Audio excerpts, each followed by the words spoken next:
Olá, tudo bem com vocês? Mais um programa Doutor Dívida e hoje a gente recebe aqui uma presença ilustre. Nós temos aqui o especialista em educação financeira, o professor Tiago Godoy. Eu falo professor porque ele tem mestrado pela Getúlio Vargas, fez pesquisa na área de educação financeira. Professor, seja bem-vindo e eu li sua tese lá, sua dissertação lá de mestrado. Opa, que honra, hein? Olha, professor, eu que, né, encho a boca para falar aqui e agradecer o convite. Eu já acompanhava, né, o seu trabalho, trouxe inclusive o livro aqui para ser autografado. Ó. Sou um grande fã do seu trabalho e Então, estamos muito alinhados aí no propósito. você é um Né? daqueles que compraram o livro, né? Comprei e indico para todo mundo que quer aprender a matemática financeira, porque é de forma simples e didática que é tratada aqui no livro, então eu sou um grande fã. Para mim, matemática financeira tinha que ser dobrada a carga horária dela na escola, sabe? A gente tem pouca matemática financeira, acho que é uma linguagem importante para a gente entender o mundo, vida real, né? Como o mundo como ele é hoje. Então, sou um grande fã e trouxe meu livro aqui também, aqui Não, para você, emoções Emoções financeiras. Financeiras, que Ô, é o meu livro. Cabide, mostra direitinho a capa do livro do professor aí, Tiago Godoy. Tá aqui o livro. Emoções financeiras. Lancei há 6 meses, trouxe um amuleto também, que é o É. símbolo aqui do livro. Ó, tudo combinou com a gente. Olha aqui, ó, a nossa Aí, canequinha, estamos na mesma ó, o paleta. nosso logo aqui, ó. Aí, ó, Tá coisa vendo? boa. Ó, Azul, a azul capa com do meu livro, laranja. ó, também é laranja, ó. Ah, pois é, aí, ó. Laranja é bom, né? Cor forte, Eu gosto de laranja. cor intensa. Eu gosto. Mas que prazer estar aqui, viu? Obrigado pelo Não, o convite. prazer é nosso. Vamos debater muito aqui sobre educação financeira, sobre o que a gente pode ajudar as pessoas em casa, viu, Tiago? O nosso podcast aqui, ele é o seguinte, ele é um pouco disso, educação financeira, a gente ensinar as pessoas a sair de situação de endividamento, a gente traz muito advogado aqui que ensina, ó, se você estiver acontecendo isso, você pode fazer aquilo ali. A gente estava Uhum. tratando de endividamento de divórcio, pessoas que se Opa, isso separam, aí é. e aí como é que faz para tratar as questões das dívidas que fica, né? E deixa, E deixa eu perguntar, essa dinamite aqui do lado é para não deixar explodir a dívida? Como é que é isso aí? não, Se der mole, explode. essa aqui na hora que você vai falar um negócio assim que a gente sente que vai é bomba, Aí então joga. joga aqui a bomba Ah, na mesa olha, aqui. pô, que legal, gostei da dinamite aí, Aí ó. depende do que você vai falar, é bomba, joga a bomba aqui, ó, Joga a bomba aí pra galera. joga a bomba pra Muito galera. bom, cara. Ah, então é isso. Então Beleza. nosso programa é um pouco disso, né, tem um espaço mesmo propício para quem quer ir pra esse mundo da educação financeira, eu sei que tem outros podcasts aí, mas o nosso a gente trata dessa questão do endividamento da Hum, população também. ótimo. Eu estava lendo lá a tua, dissertação de mestrado, e eu vi lá que tem umas pesquisas. Eu vi lá que a dívida, no momento que você fez aquela pesquisa, foi em 2019, se eu não estiver Uhum, enganado, sim, você vê como eu li mesmo, hein. isso mesmo. Aí estava lá 67% da população endividada. Uhum, E olha que eu pesquiso esse assunto de endividamento há 20 anos. uhum. Sempre é esse número. Pra mais, não aumentou. 67, Né? 70, 75% das pessoas endividadas. Uhum. Então, é um problema sério que tem que ser tratado. E feliz você estar aqui com a gente. Professor, sabe que o meu mestrado, né, a linha de estudos ali do mestrado que eu fiz na GV é em sustentabilidade. E como eu já trabalhava com finanças há muito tempo, minha intenção era justamente, claro, pesquisar alguma coisa na área de finanças. E a questão da sustentabilidade financeira ainda é muito pouco falada. A gente fala de sustentabilidade ambiental, que é essencial, sustentabilidade social. Agora, o pilar financeiro, ele é tão ou mais importante, porque se ele não está equilibrado, nada se equilibra junto com ele, né? Se ele não estiver equilibrado, tudo se desequilibra também. E aí eu fui estudar sustentabilidade financeira nas famílias, no âmbito individual, porque já via isso nos trabalhos que eu tinha feito, né, nos projetos que eu tinha desenvolvido lá na ENEF, na Estratégia Nacional de Educação Financeira, com escola, com aposentado, com mulher de baixa renda, foram muitos anos trabalhando com isso, e o endividamento sempre foi um incômodo. Então, o que que eu fiz? Eu pesquisei 400 pessoas endividadas, 400 400 pessoas. famílias Acho que foi endividadas, uns 6, 7 municípios. 6 6 municípios. municípios. Em parceria com o Serasa, não consegui fazer sozinho, né? Consegui uma parceria muito boa com o Serasa, no projeto que eles têm, inclusive, de um caminhão que na época rodava o Brasil fazendo esses feirões de negociação de dívida. Sei. E aí a gente estudou então 400 pessoas endividadas para saber desde eh, origem, né, da pessoa, formação acadêmica, nível de E renda, criar uma relação, uma e correlação. né, buscar correlacionar isso com eu peguei o questionário da OCDE O CDE. de crenças e comportamentos financeiros, Money, Beliefs and Behavior. É uma escala que depois foi traduzida, foi aplicada em vários outros estudos pelo mundo. Eu traduzi essa escala, adaptei, claro, aqui com o contexto que eu queria trabalhar e adicionei o score de crédito do Serasa. Então, eu cruzei score de crédito com a escala, com o perfil com o perfil da pessoa. Pesquisa bem É, elaborada, bem complexa. foi complexa e buscando cruzar esses dados, né? O que tinha de diferente? Qual que é a pergunta principal aqui, né? Por que uma família que tem uma renda igual a outra, uma consegue lidar bem com as finanças, consegue quitar um imóvel, consegue pagar a faculdade para o filho, e a outra família não consegue, vive enrolada? É óbvio que é uma pergunta difícil de responder, tem muitas variáveis aí dentro, né? Mas existem algumas coisas que são comuns a quem consegue e a quem não consegue. Você sabe que quando eu fazia o meu mestrado na PUC, eu também fiquei com essa dúvida em entender por que é que as pessoas, umas se endividam, outras não, todos esses questionamentos. E eu fui buscar resposta na psicanálise, Hum, estudando o perfeito. comportamento das pessoas, por que que um se comporta de um jeito e o outro não. Uhum, Aí isso depende muito, uma coisa que eu vi muito assim, de como é que você quer ser aceito dentro da sim, sociedade. As sim, tribos que você quer ser inserida. perfeito. E aí eu percebi isso. Não sei se você também viu alguma coisa Super, parecida nesse super. sentido. Professor, ali eu fui mergulhar na psicologia do dinheiro, que é um braço de estudo da psicologia, na economia comportamental, né, que estuda também viéses cognitivos na hora de tomar decisão financeira. E tem muito que a psicologia do dinheiro estuda, né, que são as crenças financeiras, que são divididas em 4 grupos: crenças de aversão a dinheiro, adoração a dinheiro, status do dinheiro e vigilância do dinheiro. Você sabe que quando eu estou dando palestra, eu pergunto para as pessoas: você quer ser uma pessoa bem de vida? Quase todo mundo levanta a mão. Quando eu pergunto, você quer ser uma pessoa rica? Já não são todos que levantam a mão. E Uhum, se eu falar milionário, cai o número de pessoas que levantam a mão. uhum. Ou seja, talvez seja nesse ponto aí da aversão ao dinheiro. Tem muito de aversão a dinheiro, e isso é uma coisa anterior, porque a crença ela acaba sendo uma solidificação de de uma visão. Então, por exemplo, a pessoa viveu numa família que não tinha condição financeira nenhuma. Hum. Bem escasso, muita dificuldade. E ela foi sendo reforçada de que esse padrão de viver no problema financeiro era algo comum. Então ela solidificou uma visão que ela tinha da família dela, e para ela enriquecer, ter muito dinheiro, é tão distante do que ela acredita que é possível, que ela não se permite. É uma crença É mesmo. uma, é uma A crença, pessoa cresce acreditando que é normal a pessoa viver sem ter dinheiro, com problemas. é normal de ficar endividado, viver endividado, e isso Olha. é, inconscientemente acaba virando um padrão dela. Então ela acaba, por exemplo, e aí, vou trazer aqui um exemplo que eu trouxe aqui no livro, Hum. que eu tenho em várias histórias aqui, tá? Para ficar bem claro.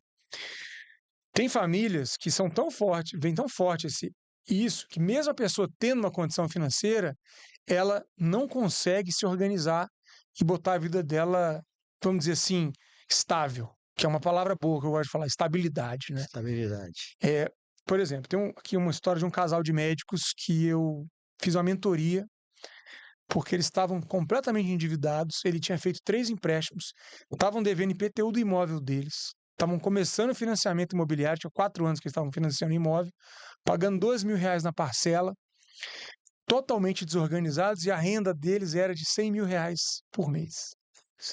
Quer dizer, poderiam estar vivendo muito bem, ainda poupando, investindo uma boa parte da vida deles, Eu né? O posso te dinheiro. falar uma coisa?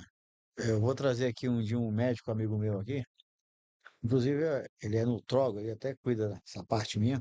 Uhum, E ele fala que é comum no mundo dos médicos, os médicos ser desorganizados financeiramente. muito, pô, Isso que é uma coisa muito comum. Isso não é um fato isolado não desse médico aí. muito, muito, não é?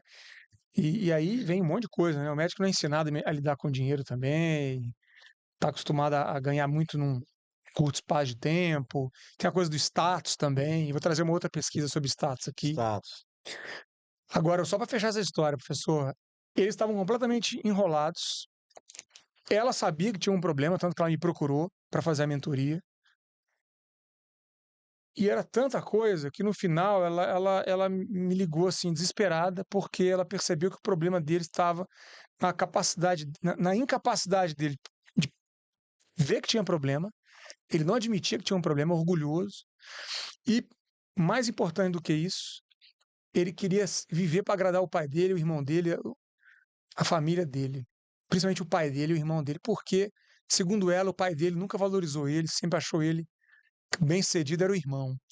Então o cara, olha só como é que tá dentro da emoção, né? O cara vivia para agradar, e aí fazia churrasco todo fim de semana pro pai, pro irmão, gastava dinheiro com vinho, com carne de boi japonês, tinha carro importado, pagava a lavanderia cara para as camisas dele, porque ele tinha que sempre viver muito bem arrumado, gastava tudo, Eu sei.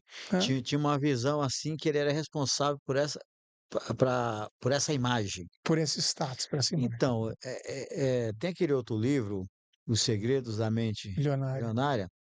Em determinado momento lá ele fala que eh, você não é responsável pelos erros dos seus pais, por exemplo. Uhum, Você não é uhum, culpado deles não serem bem-sucedidos financeiramente. Porque tem uhum, muitas pessoas que, ao ir se desenvolvendo, vão ganhando dinheiro, fica sempre pensando assim que tem que salvar os pais. uhum. Mas você não é culpado disso. Você não gerou esse problema. Então, primeiro você tem que arrumar o seu problema para depois você arrumar o problema dos outros. É, a gente costuma encarar que isso é egoísmo, né? E tem uma visão que eu vejo muito nas pessoas, acho que todo mundo é assim de alguma maneira, tá? A gente tem que se policiar, a gente tem que se monitorar um pouco. Eu vejo muita gente que sente vergonha, sente culpa por ter uma condição financeira melhor que a que os pais tiveram. Ah, é? Sente culpa por. Sente culpa. E não quer, né, não quer mostrar para ninguém, nem para os pais, que tá bem. Então a pessoa acaba torrando o dinheiro que ela fica torrando o dinheiro dela para não deixar acumular. Meu Ela não Deus! acumula, ela não segura, ela não se permite, às vezes, ter uma condição melhor. Se a gente culpar, pô, meus pais sofreram tanto, minha mãe, meu pai sofreram tanto, por que que eu vou ter uma vida muito melhor que a que eles tiveram? Eu conheço pessoas assim. Que a pessoa tem lá 10 mil no banco, redondo. Aí todo dia ela olha no banco, aquele 10 mil tá lá. Passa uma semana, aqueles 10 mil tá lá. Aquilo incomoda a pessoa, o dinheiro está lá. Para ela, o dinheiro está lá no banco e ela não está usando aquele dinheiro, incomoda. Uhum, Tem uhum. isso também, Rica? Ô, Thiago? Olha, eu vi, assim, muito caso, muita história de gente que tem dificuldade de lidar com dinheiro. Acho que é uma coisa geral, né? É uma Para dificuldade muita gente. psicológica que eu tô vendo É. aí. Não é uma dificuldade de Não é matemática. nem técnica, Não, não. é no mental mesmo. É no mental. Isso que você falou agora, da pessoa não conseguir ver dinheiro no banco, ela sente que ela tem que usar aquilo ali. Ela tem que. Tem que usar o dinheiro, tem que gastar o É dinheiro. como se o dinheiro fosse inimigo dela. É, Então ela tem que se é, livrar daquele dinheiro. E se total. livra gastando. Se livra gastando, se livra usando com coisa desnecessária e não consegue projetar um pouco, sabe? Pegar ali e falar, poxa, eu tenho isso aqui agora, como é que eu posso trabalhar no tempo, no meu dinheiro, como é que eu posso fazer ele, né, trazer frutos para mim no futuro? Vive ansioso, vive com ansiedade, sabe? Querendo sempre mais. Ou então a pessoa tem realmente uma dificuldade de se livrar de uma condição de dívida galopante. Você sabe que tem um estudo que mostra, e eu usei ele como referência para o meu estudo, qual que é um dos maiores fatores que levam a propensão da pessoa a se endividar?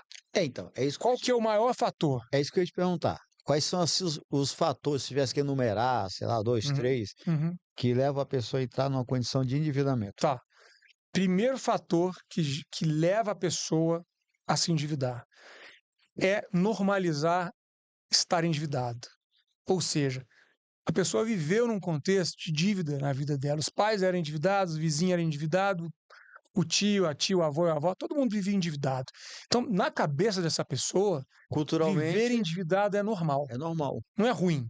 Normal. Brinca com isso, zoa disso, faz piada disso, e não está vendo que o buraco que ela está se enfiando é, muitas vezes, até sem volta, porque ela vive se endividando. Então, a cultura da pessoa faz ela viver endividada, ela parcela tudo, ela pede empréstimo de uma forma normal, às vezes pede empréstimo até da forma não formal, né, que a gente fala, que é É. o agiota mesmo, que ela vivia isso no contexto da vida dela. Então, você normalizar uma coisa é, é assim, que pode detonar ou que pode salvar você. Eu falo isso para pais, para mães que querem ensinar educação financeira para os filhos.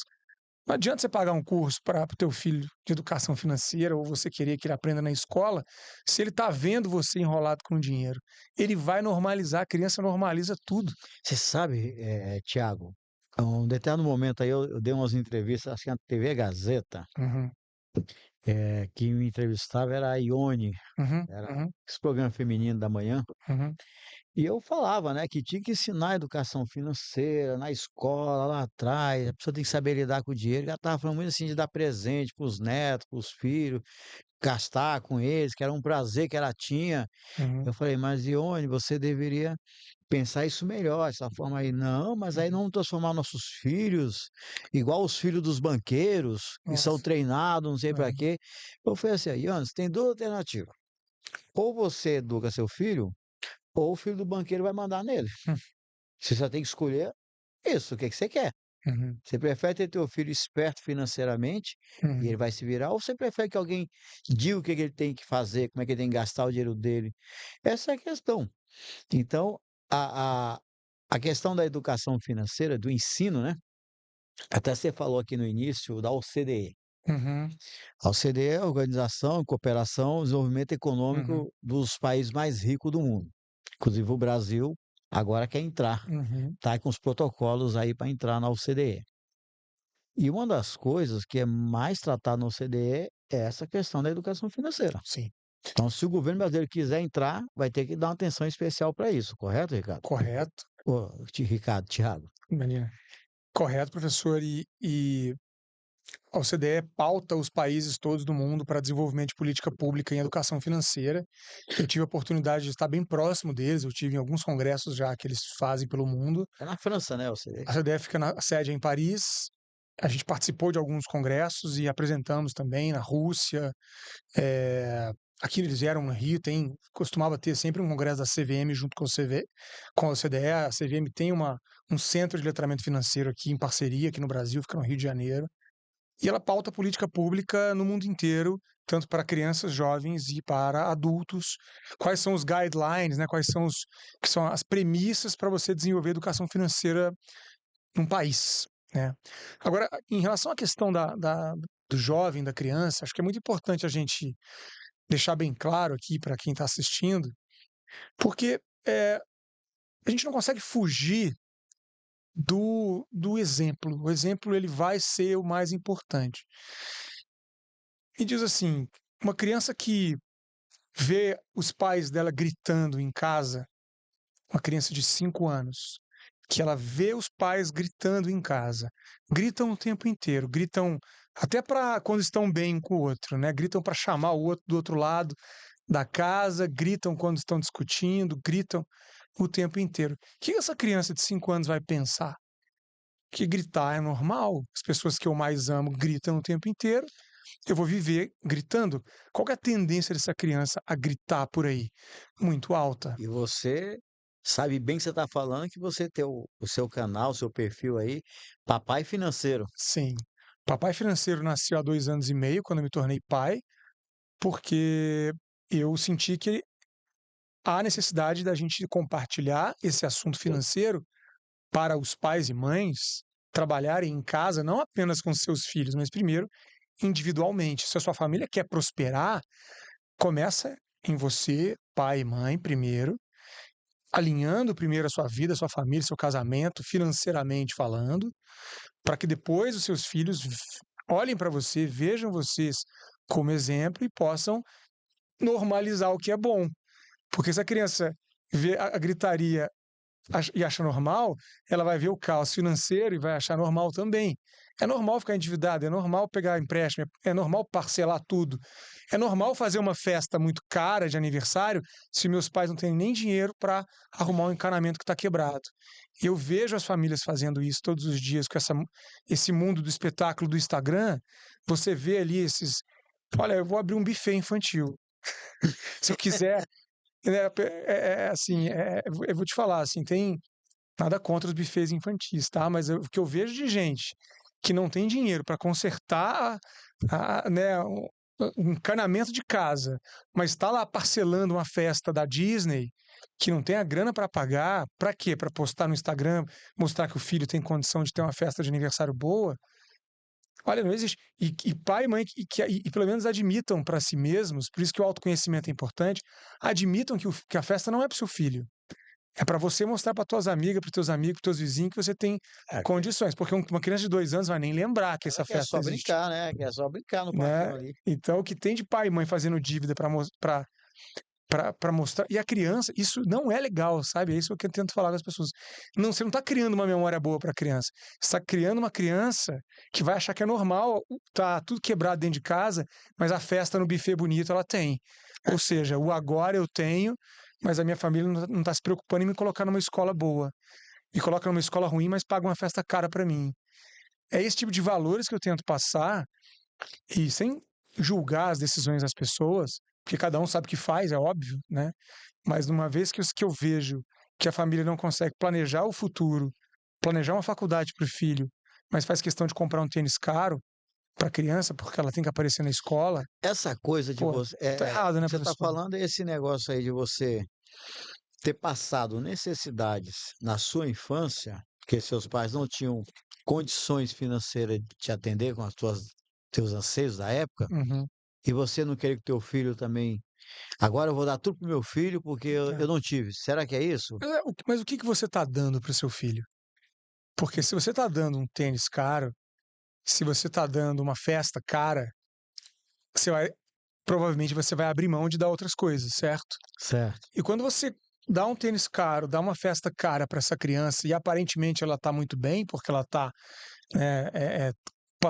indo na escola com tênis caro, ou os amiguinhos estão vindo na festa cara, e se você está abrindo mão de fazer um investimento para o futuro do teu filho? E se você está abrindo mão de pagar, por exemplo, uma faculdade para ele lá na É, frente? E se você está abrindo mão de, por exemplo, pagar um intercâmbio para essa criança ter uma experiência diferente, aprender um idioma, o que é mais importante para ela no longo prazo? Uma festa muito cara ou uma faculdade muito boa? com certeza a faculdade, né? Mas as pessoas vivem o hoje, né? Pois é, então. Ninguém Mas será que quer. não dá para fazer uma festa mais simples e pegar uma metade desse valor e colocar para o futuro, para quando essa criança tiver 17 anos, ela ir para uma faculdade boa? Eu vejo muitos pais falando assim: ah, não, mas a criança tem que se virar lá na frente, porque eu me virei. Tá. Então você está fazendo a festa para quê? Para ela se sentir amada? Ela precisa de uma festa cara para se sentir amada? Dependendo da idade do filho, é. E se você tem um grupo muito forte de pais, Uhum. assim, que participa, cara, é festa todo final de semana. É. Que cada final de semana um filho diferente completa aniversário, você tem que ir Então, na festa de um. E vai então, chegar a tua vez. e é presente. Você criou um Então, ciclo, né? Um claro ciclo. que eu sou pai, eu entendo a vontade que a gente tem de proporcionar o melhor para os nossos filhos. Isso é legítimo, isso todo pai, toda mãe do mundo quer para os filhos, né? Proporcionar o melhor.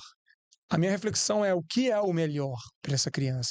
É o melhor hoje, o melhor da festa, o melhor do tênis, o melhor para ela se sentir incluída num meio onde ela vai ter um tênis da moda, uma roupa cara, uma roupa de marca, ou é um futuro onde você vai dar condições a essa criança de ter uma melhor educação, por exemplo? Isso será que faz uma diferença melhor?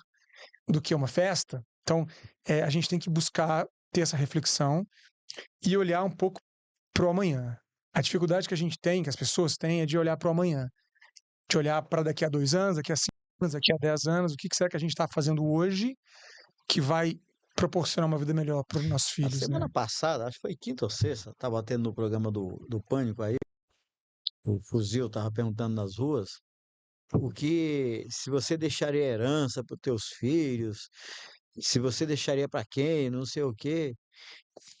Quando fala esse negócio de deixar herança para filho, você já começa a criar ali uma situação, poxa, eu vou ter uma herança, então já Tô tenho, tranquilo, já, né? já tenho, já estou tranquilo, já estou aqui numa zona de conforto. Tudo isso aqui vai ser meu, olha, tudo vai Uhum. ser meu. E eu sou a favor do seguinte, eu acho que você não tem que pensar em deixar a herança para filho. Você tem que, a herança tem que deixar o seguinte, olha, vou te preparar para você ganhar teu dinheiro. É isso aí. Boa faculdade, estrutura para você estudar. A partir daí, você vai fazer a tua história. Se por acaso é normal, só de passar nesse mundo, você deixa uma herança para o filho, vai ficar, mas você não pode viver em função de uma herança, Não, né? não, de forma alguma. Isso é super prejudicial. A criança tem que ter, primeiro, condições de pensar com a própria cabeça, né? Ter Uhum. um bom raciocínio e uma boa visão crítica do mundo. E para isso acontecer, ela tem que ter experiência.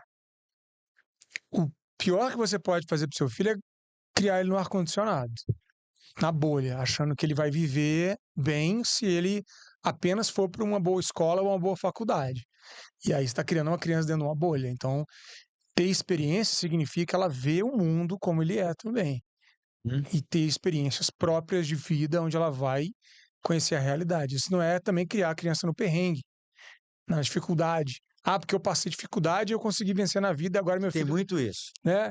Quando eu estudei psicanálise lá, que eu fazia minha pesquisa também, cara, é muito isso. Eu passei dificuldade, não quero que meu filho passe. É, Mas às vezes algumas dificuldades é importante para o amadurecimento. Não dificuldade de você privar das coisas mais importantes, mas não pode você dar sabe. tudo também. Não, e mais do que isso, acho que cada um vai, claro, lidar da maneira que as coisas vão aparecer na vida. Mas o que, que eu acho importante, assim, o que a gente está fazendo com a nossa filha, por exemplo, é, a gente está colocando ela no balé agora. Teus filhos têm que idade? A gente tem uma filha de 2 anos e meio, Uma filha. uma filha. A gente está colocando ela para fazer balé, só que não é qualquer lugar que a gente está colocando. A gente está colocando ela para fazer balé na companhia Balé de Cegas, Hum. que é de uma amiga nossa, que é a Fernanda Bianchini, que construiu esse projeto maravilhoso, que é o maior projeto nesse sentido no mundo, que é uma companhia de balés que não é só para pessoas com deficiência visual, né, com limitações, mas todas as pessoas com algum tipo de limitação e também não limitadas. Por exemplo, então você tem lá pessoas que são cadeirantes, pessoas que têm limitação visual, pessoas que têm limitação cognitiva e pessoas que não têm limitações, né, de nenhuma ordem, Sei. como por exemplo a minha filha.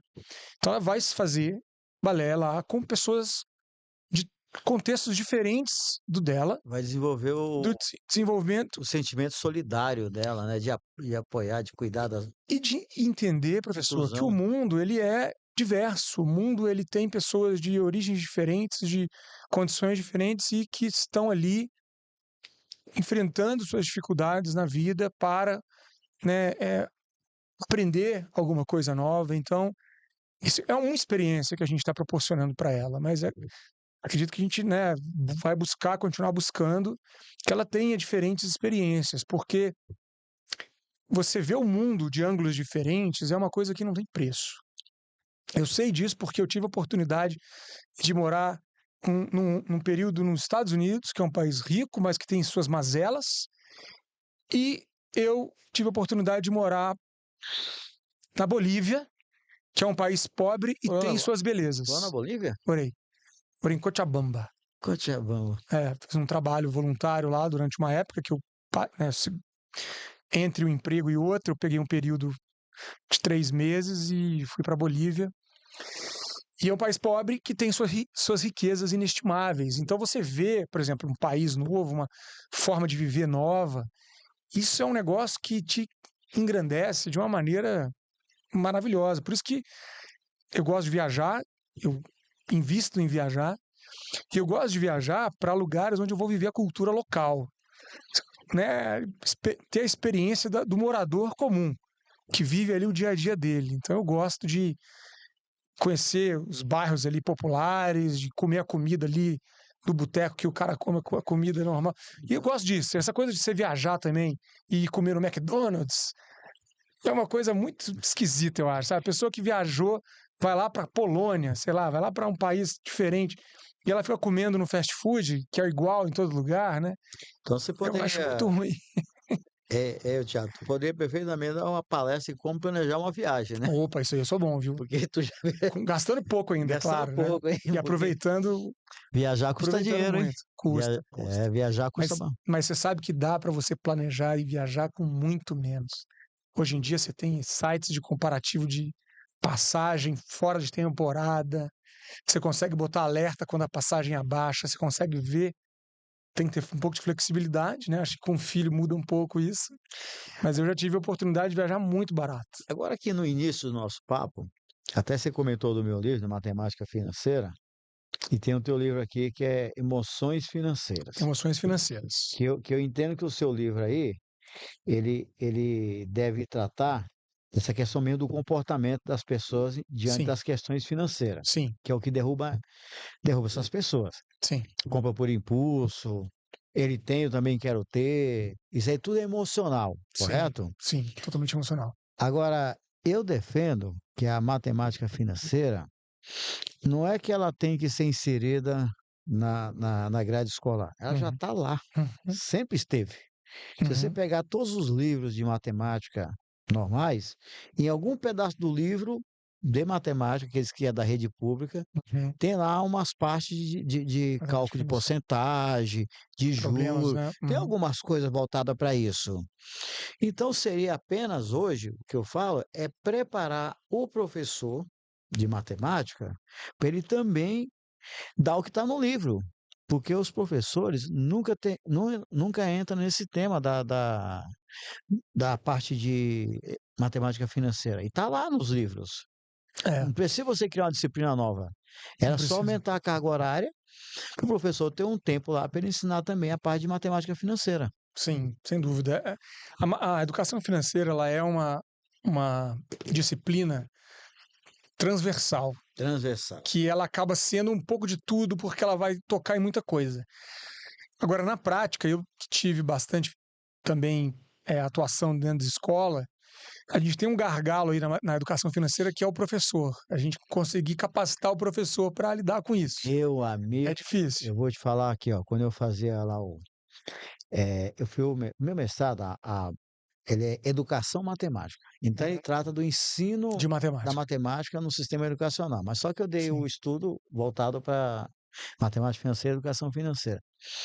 Eu achava que estudando só com colegas matemáticos, todo mundo que gosta dessa questão, eu ia estar no paraíso para tratar de educação financeira. Eu descobri uma grande resistência Uhum. dos professores de matemática a tratar do tema Sim. educação financeira. Sim. Então, Muito isso grande. não é A isso? gente é muito grande essa. E é uma questão cultural, uma questão principalmente de eh, falta de entendimento sobre o que é educação financeira. A gente teve bastante resistência durante os anos todos que eu estive ali rodando o Brasil, implementando projetos de educação financeira. O maior desafio foi levar isso para os professores, porque, de forma geral, dentro da comunidade escolar, ainda há pouco conhecimento sobre o que é educação financeira. Educação financeira não é ensinar uma criança mercado financeiro. Ah, Isso pode estar dentro do processo ali, lá na frente, quando a criança já tiver maturidade. Mas os primeiros anos, principalmente, ali, até ela entrar no ensino médio, educação financeira é sobre cidadania. E se você pensar que Uma pessoa analfabeta financeira, ela está desperdiçando a vida dela na medida que ela está trabalhando, está usando horas de vida, está colocando energia, está colocando conhecimento que ela ficou anos e anos aprendendo, e ela ganha o dinheiro dela, mas ela não sabe usar esse recurso de uma maneira inteligente.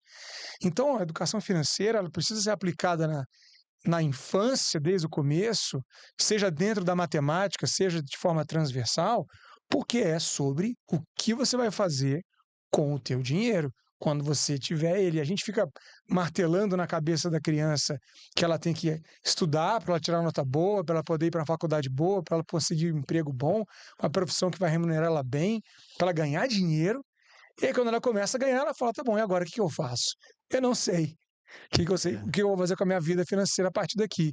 A gente vê médico, vê advogado, vê profissionais que têm uma renda muito boa e que não conseguem se equilibrar porque se perdem essa dinâmica do dinheiro, essa linguagem do dinheiro, né, professor? Eu sempre falo assim, ó, que você dividir a folha aqui em 4 partes. Uhum, Aí você tem aqui receita fixa, uhum, despesa fixa. E você tem receita variável com despesa variável. uhum, O que quebra todo mundo é a despesa variável. É a festinha de aniversário da amiga que você não quer deixar de ir.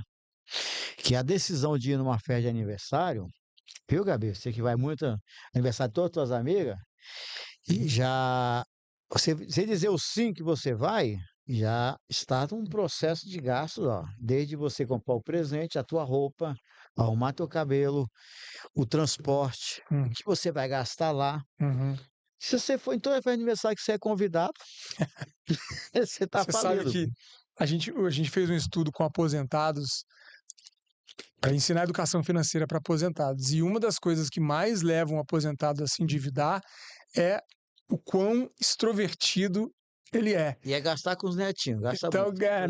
netinho e vida social. Aquela pessoa que vai muito para evento, vai para o baile, é muito sociável, Pô, acaba levando a mas se a endividar. pessoa que está nova, está ali em pleno emprego, a gente fala, Aham, ela está dizendo assim: ah, não sei se eu vou estar vivo amanhã, vou viver o hoje.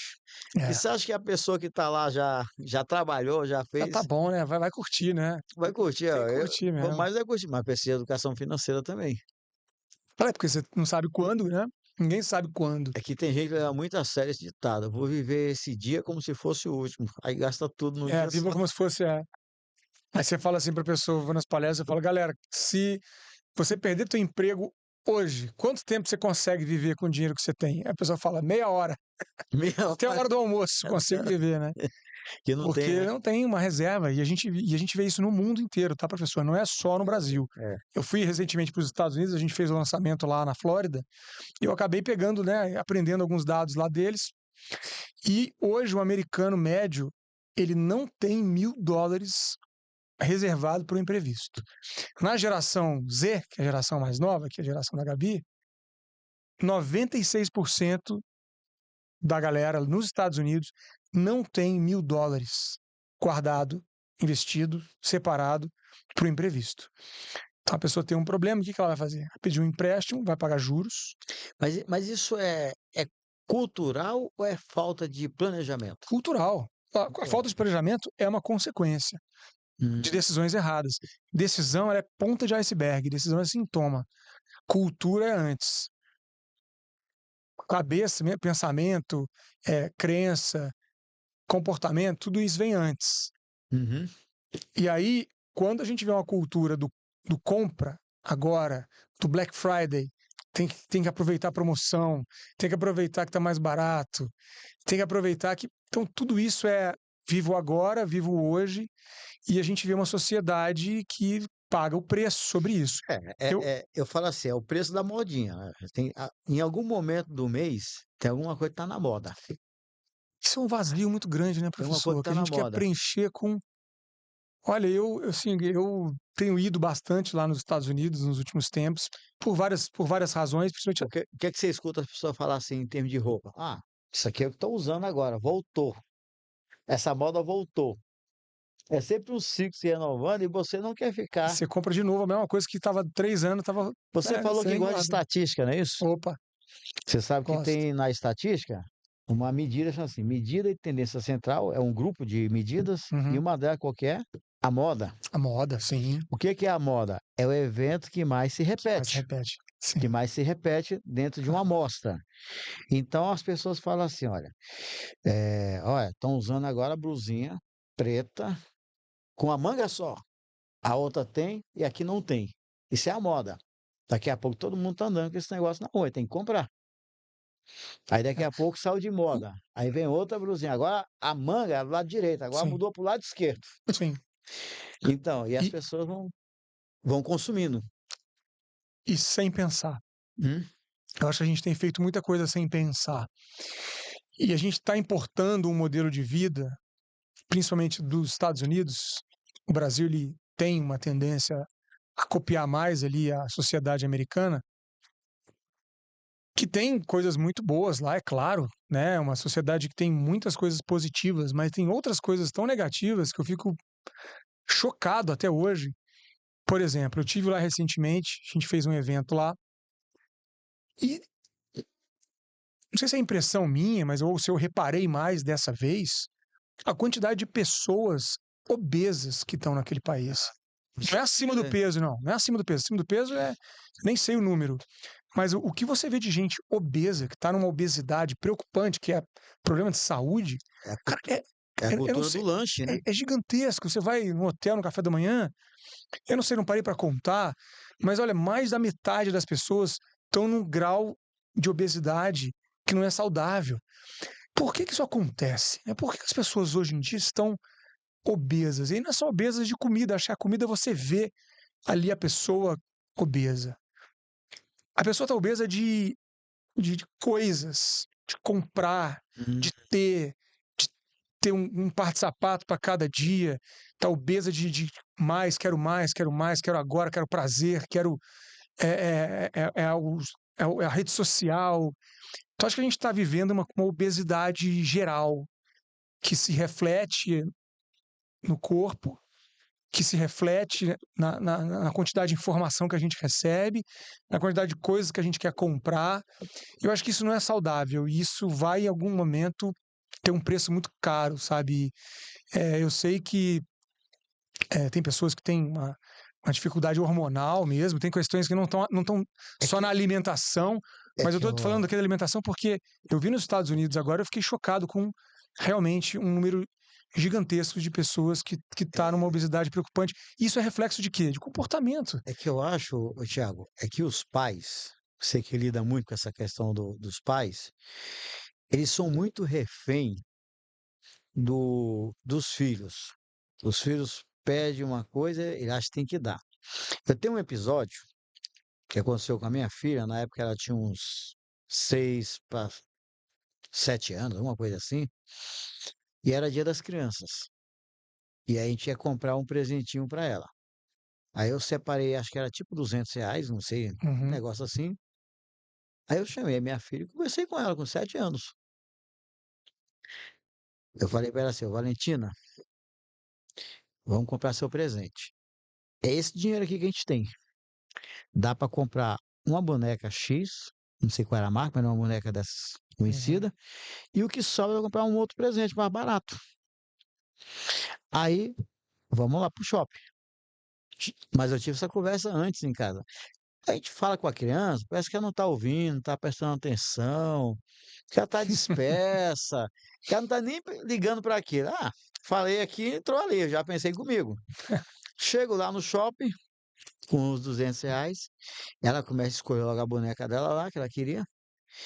Aí daqui a pouco vem um vendedor, o pai com a filha, ixi, agora que eu vou estourar de vender. Já foi logo em cima.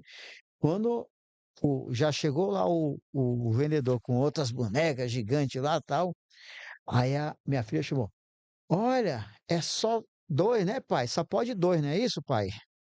Ela lembrou da conversa que eu Uhum. tive com ela em casa. E na hora lá, ela foi minha salvadora, porque o vendedor tá empurrando coisa lá. Ela mesmo Se definiu. deixasse, você comprava, né? Não, se eu tivesse ali, você sabe como é que é, vendedor bicho esperto, né? Começa a É, fazer a conversinha, mas ela me corrigiu. E foi a conversa que eu tive em casa antes de ir pro shopping. Então, essa coisa que você acha que a criança não presta atenção no que você está falando, Presta sim, Essa sim, opa. presta sim. Do nada ela passa na sala e fala um negócio. Mas tu lembrou disso? Ela lembra as coisinhas que interessam para ela. Então eu acho que os pais têm uma dificuldade em conversar com os filhos sobre dinheiro. Sim. A mãe quer ser a super mãe, o pai quer ser o super pai É. e fazer todas as vontades que o filho quer, que a filha ou o filho quer. Eu, Isso eu acho que isso aí é um ponto que eu acho é. que tem que mudar. Eu acho que essa coisa de dificuldade de lidar com dinheiro é até uma coisa mais ampla do que só o dinheiro. Eu acho que a dificuldade de dizer não para as coisas. Uhum. A gente vê muito a dificuldade das pessoas de dizer não para elas mesmas, né? É. Porque quando você diz sim para os outros, diz sim para tudo, você está dizendo, Tem uma né, amiga minha aí que ela fala assim: vou me dar um presente hoje. A senhora já deu semana passada? Eu mereço presente toda semana. E aí ela sai gastando, comprando novos presentes. Mereço um presente para mim hoje. será que a gente está assim, a gente fica muito, bom, acho que buscando mais, mais, mais, mais, mais. E o que que é suficiente, né? O que que é suficiente para gente? Para você, para tua família? O que que é o limite? Talvez esse seja um ponto aí que a gente precisa mudar. A gente adquiriu tanta coisa, né, nos últimos anos, Então tanta tecnologia, né? você diria que é tudo uma construção de valores. Você construir valores. Você fala assim, olha, valores que eu falo assim, valores de comportamento. Você não submeter ao consumismo, você dá mais valores a coisas assim, do carinho, da atenção, essas coisas assim, Uhum. de que somente ter o poder financeiro para comprar coisas. Acho que tem muito de valores, porque se a gente pautar os valores no dinheiro, a gente não está trazendo o mais importante. Dinheiro é preço, dinheiro é moeda. Não, eu E, digo valores, estou falando comportamentais sim, sim, mesmo, sim. não valores de preço das coisas. Estou fazendo esse Ah, tá. paralelo entre preço e valor, porque hoje a gente tem uma condição média, uma condição financeira, uma condição de vida muito melhor que a gente tinha com os nossos, né, na época dos nossos pais. E os nossos avós também tiveram uma condição muito pior que a nossa, né?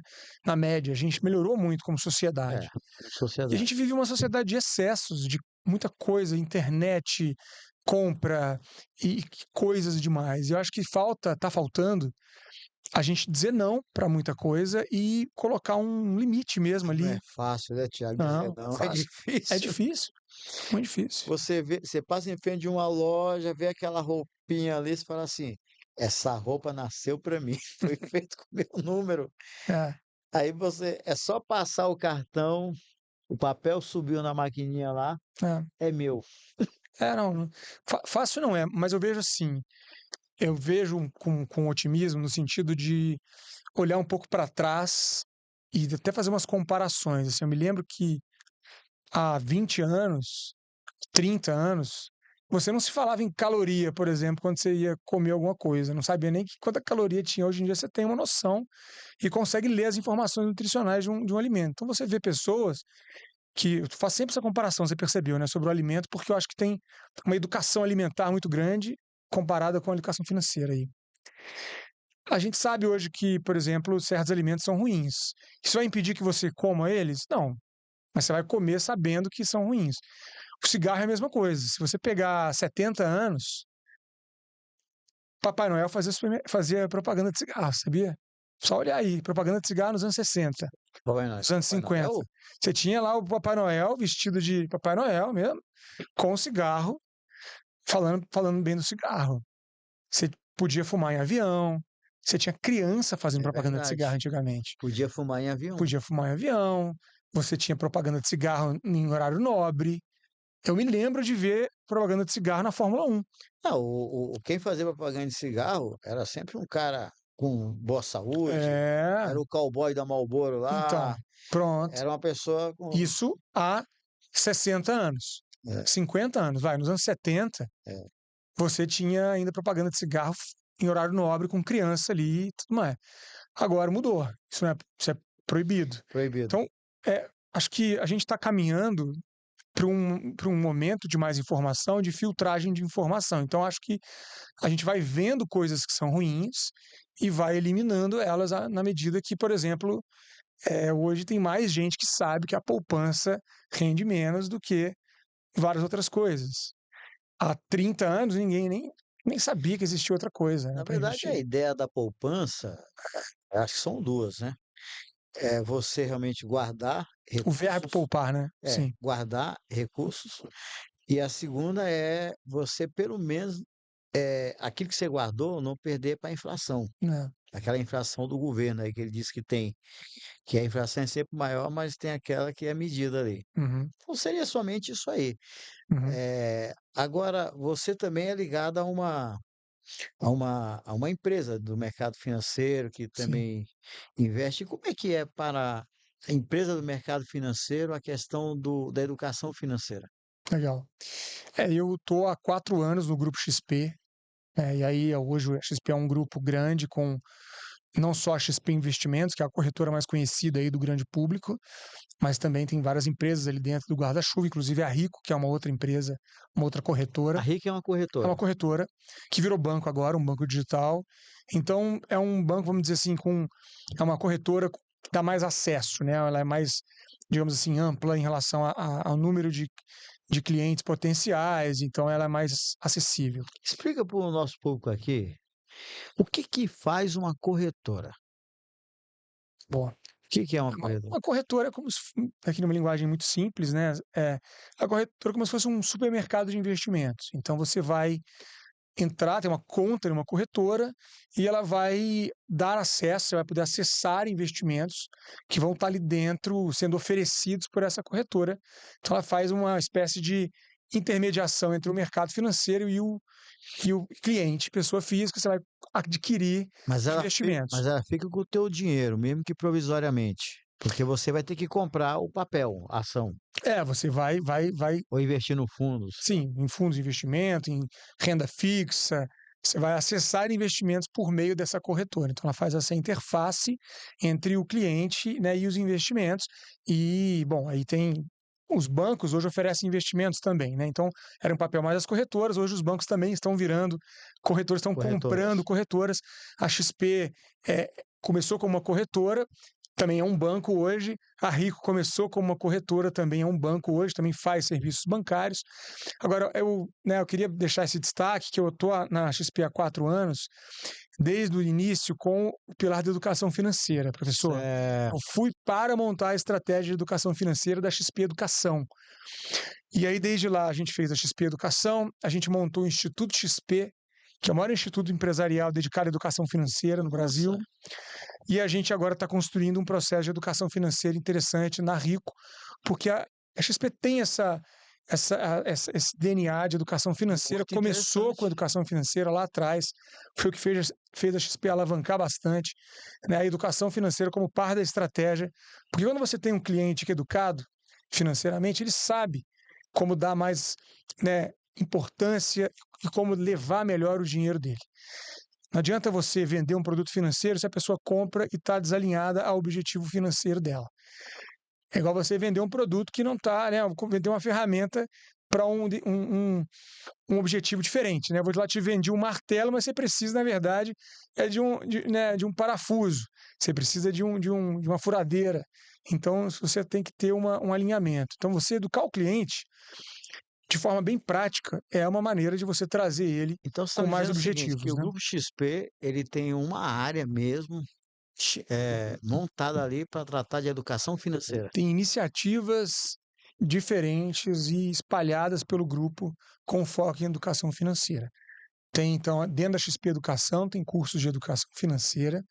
Dentro do Instituto XP, tem cursos de educação financeira para, principalmente, baixa renda. Então, tem iniciativas, projetos que o Instituto apoia, que o Instituto investe para que a educação financeira seja disseminada, né, pelo país também. E a Rico tem iniciativas de educação financeira dentro da plataforma também, que é a Riconect, que é a plataforma da Rico. Tiago, mas você que está aí nessa área de educação, Uhum.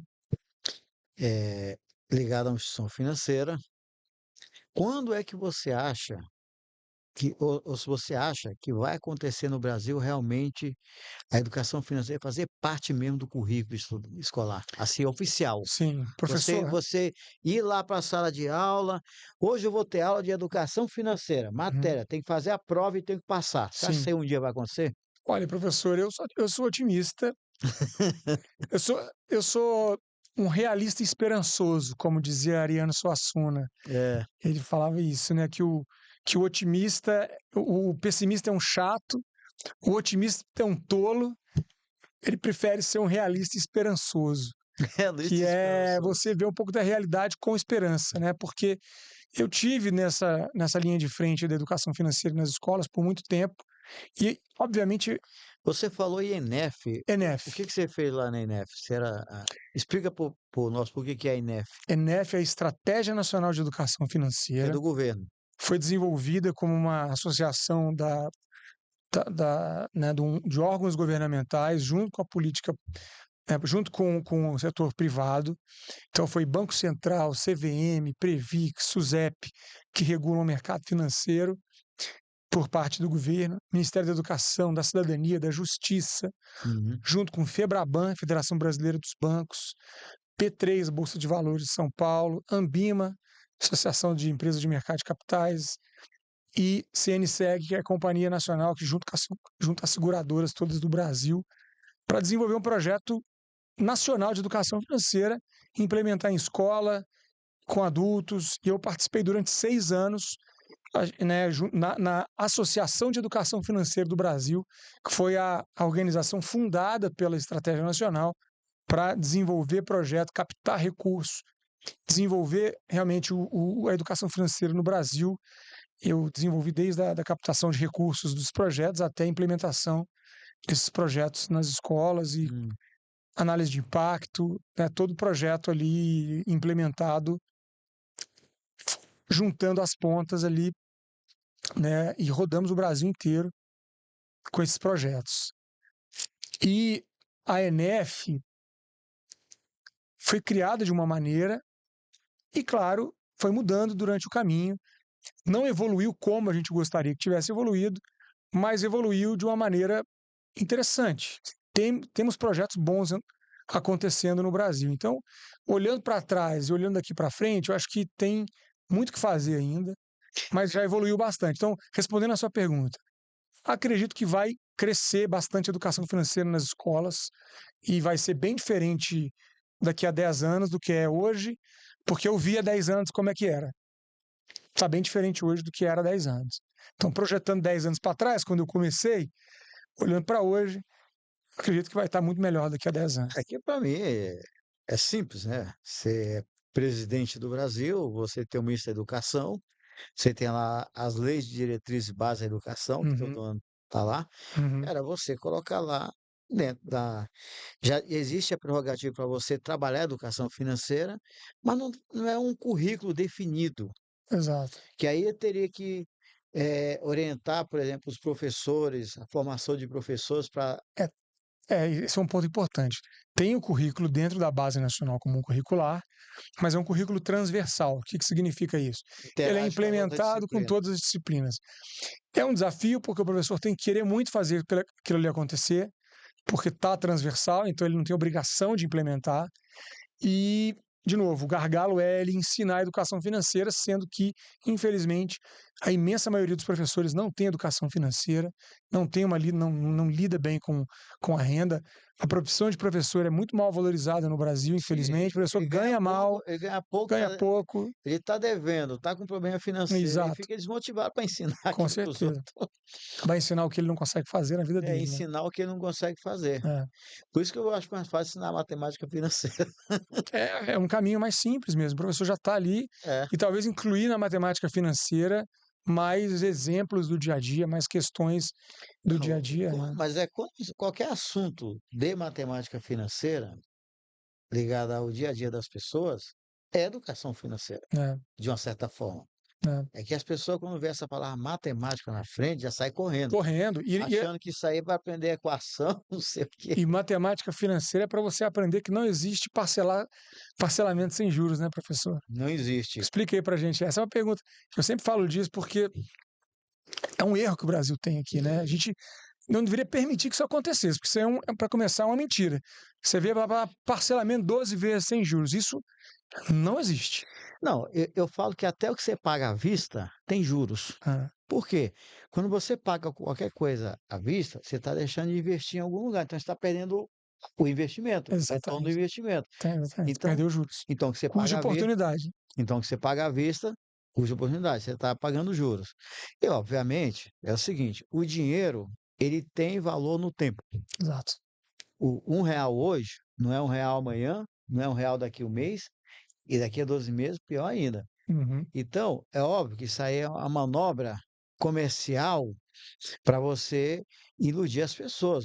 A mágica é no preço à vista. Os juros está sempre no preço à vista. É isso aí. E aí você só divide, mas até aí já está calculado lá dentro. O negócio é 1.000, só que se ele fosse à vista mesmo, seria 500. Então, por que a gente não. Porque em todo país você vai.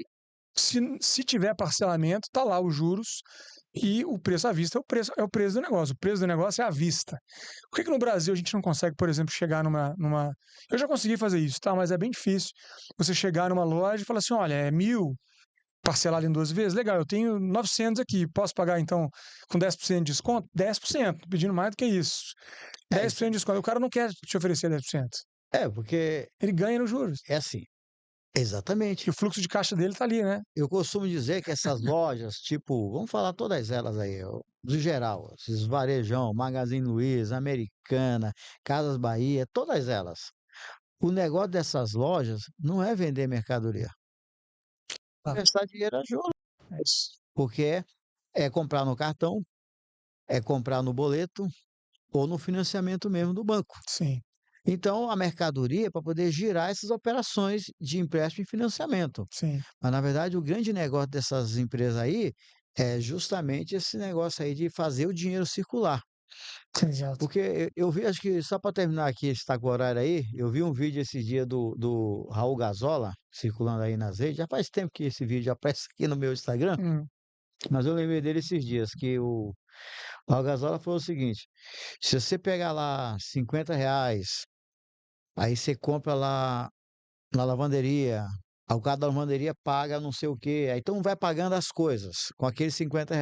Se ele for em dinheiro, ele continua sendo R$ 50. Agora, se esses R$ 50 for em cartão de débito ou de crédito, a cada operação que ele passar dali para frente, vai pagar uma taxinha. Chega um momento que esses R$ 50 ele não existe mais no sistema econômico ali do comércio. Ele só passa a pertencer ao sistema bancário, que é do banco. O banco pegou R$ 50 só em transação em transação.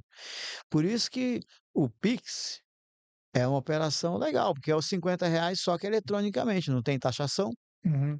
Agora, passou na maquininha de cartão de débito ou de cartão de crédito, Tem a operação a cada vez que percentual. passar ali, o teu dinheiro, um pouquinho você perde dele. Isso aí. Agora vai ter o Pix parcelado, né, professor? É, É, são as mudanças aí. Ô, Tiago, eu sei que você é um homem de muitos compromissos aí, cheio de coisas para fazer.